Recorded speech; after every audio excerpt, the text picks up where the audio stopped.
Hello, you are welcome to this video, which will be the first in a series of videos that seeks to address the issue of maternal mortality in Nigeria and in sub-Saharan Africa as a whole. God's design for procreation is such that it is the woman that is endowed with the architecture to becoming pregnant, carrying the pregnancy to maturity, and delivering the baby. This is a unique experience that every woman or almost every woman wants to have.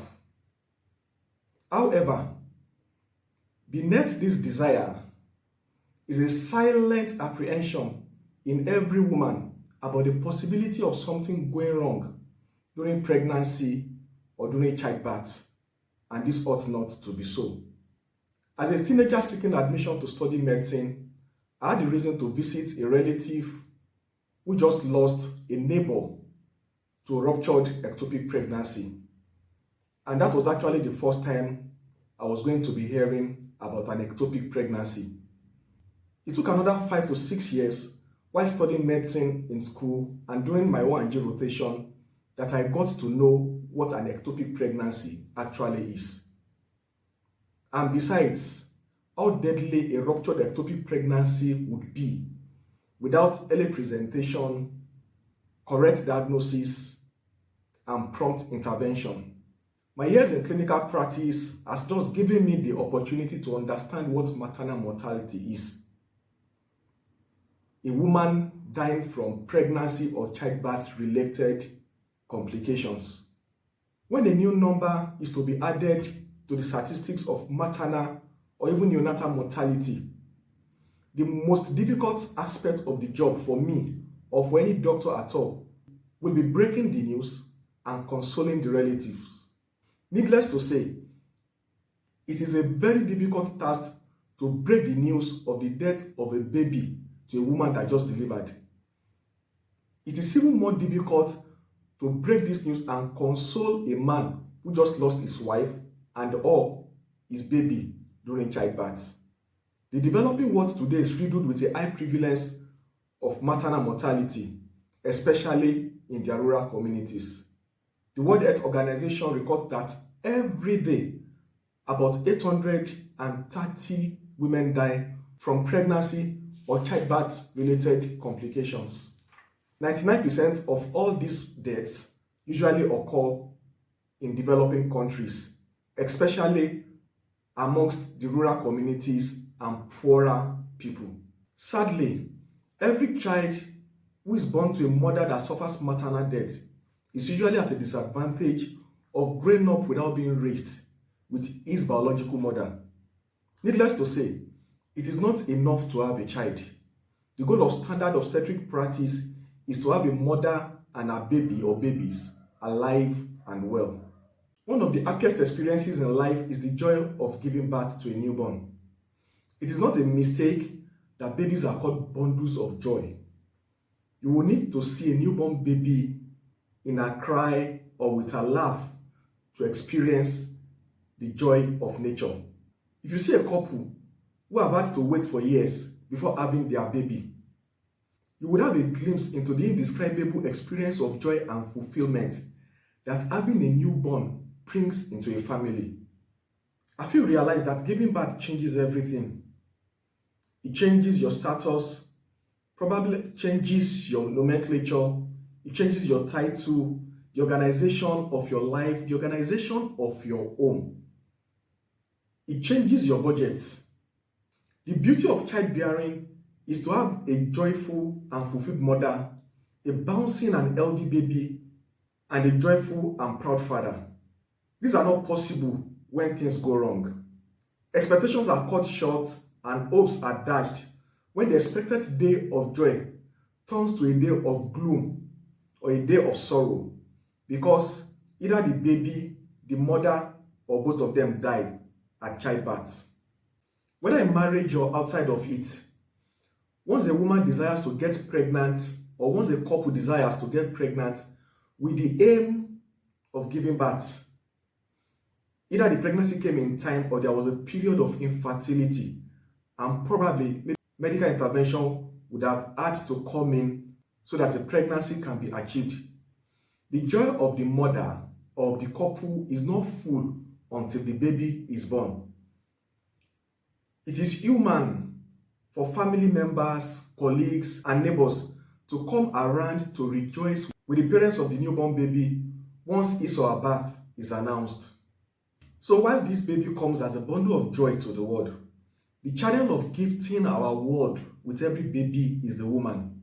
Once a man is able to father a conception, the physiology of nurturing the fertilized egg into a matured baby who is ready to face the challenges of the outside world rests with the woman. This is a very unique experience. The period of pregnancy is usually a special one for every woman. It is a phase that can be both challenging and exciting at the same time or at different times in the same woman for the same pregnancy. Changes in maternal hormones orchestrated by the presence of the developing baby in her causes some changes in the woman, such as experiencing morning sickness, having of acne, stretch marks, and some other skin changes. At some point, she would start to have cravings for certain foods, aversion for some other foods. She's going to realize that she's starting to gain weight. There's accumulation of tummy fat. There's this increase in the size of her womb to accommodate the maturing baby in her. As her pregnancy progresses, at some point, she's going to start to urinate more frequently. All this can be very discomforting.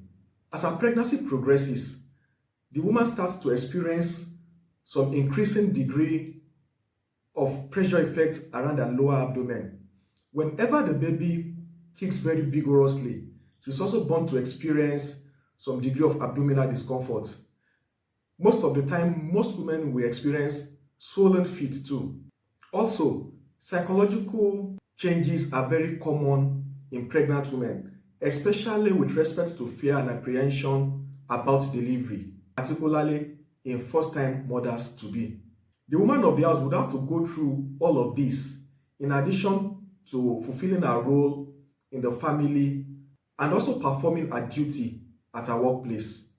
The perfection of joy for the family and the community at large comes not just with the delivery of the newborn baby, but also that the mother is alive and well. In many cases where pregnancy, labor, and or delivery is complicated, an attempt is made by the obstetrician and his team to save both mother and child, with relatives also praying at the background. The mother's life becomes much more precious to be saved by the doctor. A certain man had the privilege of being in the labor room with his wife. When he saw the degree of pain that the woman was going through, when the woman was already in the active phase of labor and contraction was becoming more regular and more frequent, he couldn't hold his tears. He had to come to the consulting room to meet us, and he requested that we carry out an emergency cesarean section on his wife. In fact, he said, just save the life of my wife by carrying out a cesarean section on her. I don't even want the baby again. We counseled him that labor was going on smoothly, but our counsel fell on his deaf ears. I wouldn't blame him, and you shouldn't blame him too. No man would want his wife dead from childbirth.